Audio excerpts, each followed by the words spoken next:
out with Eyewitness Newspaper in 2011, 2012, when I actually had the authorization to publish. And it's because of the fact that the English newspapers are not too many. That's the first thing.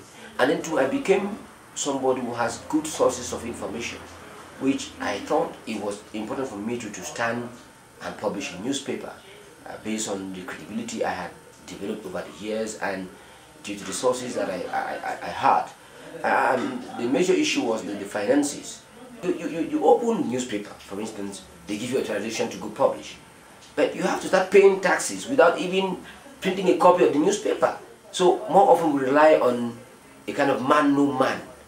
You know somebody in a company, you simply have to meet the person, tell him you have a newspaper, and more often if he's giving you adverts, he has to take a percentage of what he's giving you because the company pays. So that is the difficulty we have. But the tax policy is not at all easy. The printing houses are all based in Douala. So for instance, you have to travel kilometers for hours, maybe 2 hours or so, to come to Douala and print.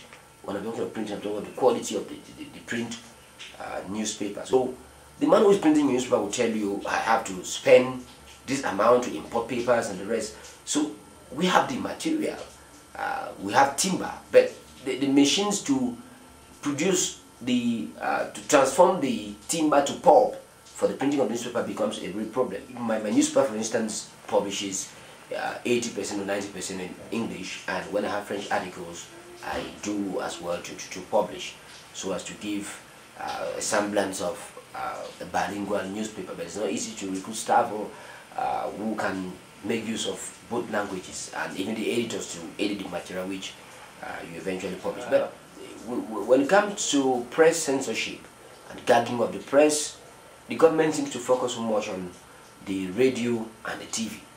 But for the print, they don't care much about what the print writes, because they believe that only the intellectuals and some kind of class of people have access to the print media.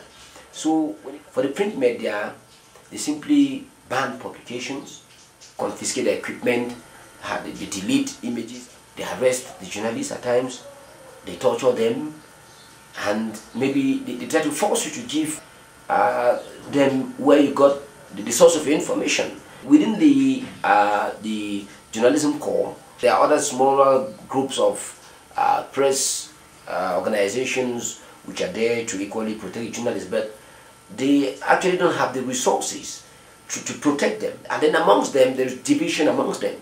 You find them taking a stand on a particular issue, and then one person will come out to oppose the view of the organization. There's big need for training of the Cameroonian journalists.